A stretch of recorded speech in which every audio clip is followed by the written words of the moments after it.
about bar graphs and collecting data and representing data. Felix, can you pay attention, please? I heard Jake say, what are all those sticky notes? Guess what? Each of those sticky notes has something else for us to learn about. So when I hit my little arrow button, we're going to look at collecting data. We can collect data in many different ways. We can take polls, or we can sort objects into categories. Once you've collected data, you can represent the data using a tally chart, a bar graph, a picture chart, or a line plot. Let's go ahead and take a look at tally charts and bar graphs. So looking now at representing data or data, you can use a tally chart and a bar graph, Danny, to represent data. This gives you a visual representation of the data you collected. First, let's take a look at tally charts. Remember, what do tally charts use? Tally marks, right? Tally charts are a quick way to represent your data. It's quick because all you have to do is draw out tally marks next to each object, just like this. We do our little lines. It's not going to let you draw more, but you can draw the lines, right? And we do a line across for the 5, right? If you're counting up to 5. So an example of a tally chart is right here. This shows the total number of different types of fruit. What are the different types of fruit represented? Okay, so we have apples, strawberries, bananas, oranges, and grapes. Now, if we look over to the side, next to the tallies, it shows us the number. But is it always going to show us the number? No, we're going to have to be able to look at the tally chart, Felix, to be able to see how many votes there are. So how many children or how many students voted for apples? 6. What about strawberries? 7. How about oranges? 4. 4. What about grapes? 5. Bananas? 8. Strawberries? 4. 4. Strawberries? 7. I didn't go in order of the chart. I tricked you because I didn't go in order. Let's try that again. Okay, random. How many students voted for bananas? 8. You're looking at the first one, silly goose. Okay, let's try that again. How many students voted for grapes? 8. You're learning the quick answer, not the smart answer. Remember, I don't want a quick answer. I don't want the first person to give me an answer. I want you to give me the smart answer, the real answer, right? The right answer. Think about this one. Don't just blurt out a random one. How many students voted for strawberries? 7. Oh, that's so much better. How many students voted for grapes?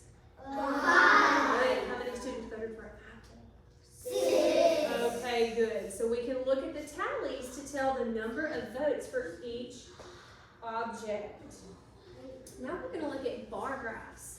Bar graphs are a great way to look at data and compare different types of data. You can easily see which objects have the highest and lowest total, and which objects might even have the same total. It gives us a representation of how high, meaning the biggest number, or how low, meaning the smallest number, right? So let's look at an example of a bar graph. This bar graph shows the total number of votes for each type of fruit, Samira. The label to the left of the bar graph right here says what? Number. And these numbers show us the number of votes, or the number of students who voted for that fruit, right?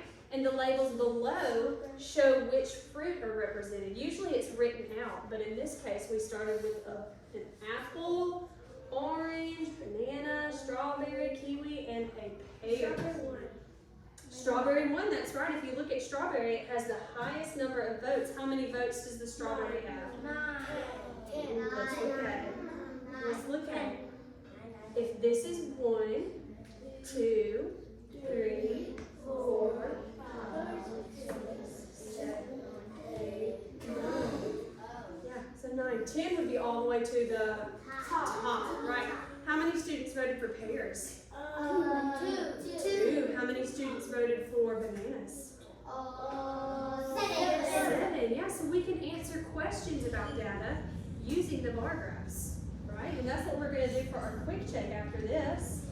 We're going to look at analyzing data. Yes, Owen. Owen has a question, so we're going to listen to Owen's question. I saw that each bar was spaced out by one light bulb. Yeah, it was space. There was enough space in the middle so they didn't all run together.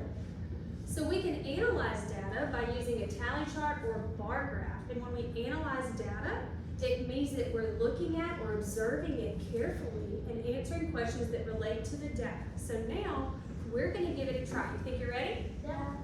This is the same thing you have pulled up on your iPad for Seesaw. This bar graph shows how the students in a third grade class get home. Let's answer some questions about this data. Guess what? You have this on your iPad, on your Seesaw. We're going to look at the bar graph.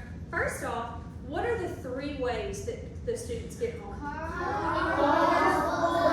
Yes, car, walk, and bus. So we're going to look at the data and we're going to answer some questions. What I want you to do is I want you to quietly, when I call your table, go to your desk. We're going to do the first one together and then I want you to do the rest on your own. Okay? Table 1, go ahead.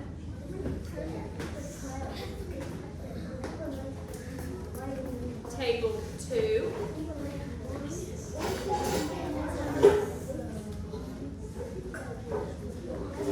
Table 3. Scott, hands to your toes. I understand that is not the time. Thank you. Table 4. So in this grade, everyone should be in their seats. Give me a thumbs up when you are ready to begin.